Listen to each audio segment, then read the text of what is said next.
My name is Rima. I am from the United States of America. I am a medic and tactical medical instructor here in Ukraine. Prior to that, I used to work for NGOs delivering non-lethal military aid to the military of Ukraine. I think that's a big question to answer, but there's two parts to that question for me. My roots are in Lithuania and also in Dnipro. My great-grandmother was born in Dnipropetrovsk, so part of that is also our generational connection.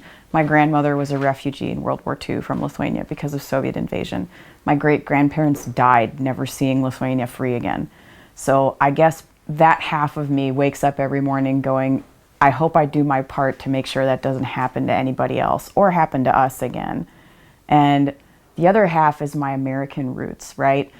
We fight for freedom, we fight for democracy, we fight for justice. And so the right thing to do is to come and help fight for freedom and democracy and protecting a country's national borders when someone else decides to come in and take something that's not theirs.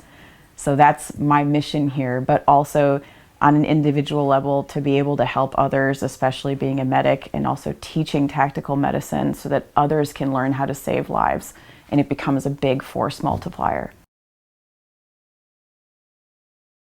Yes, I was working very briefly for Medevac and Stabilization Point in the east, not far from Pokrovsk. It was a very interesting experience and also a very difficult experience to see people the soldiers on what is the worst day of their life, you know what I mean? And so our job as medics is to not just provide medical care, but also comfort to them on those types of days and just let them know that they're not alone and we're going to help fix what we can.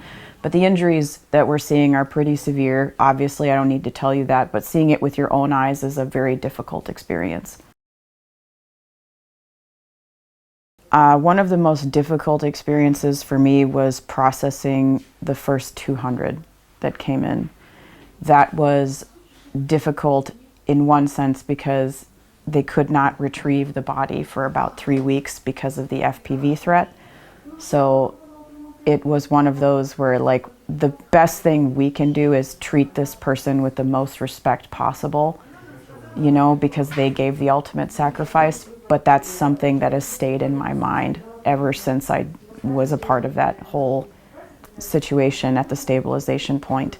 I think that's harder than any injury we see, that's the one that's very real, it's very final. So the one thing we can do is get them ready to go back to their family.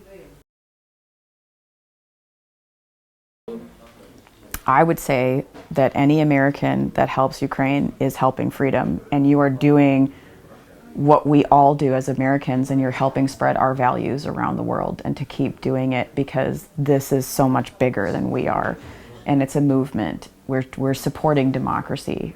Just keep going.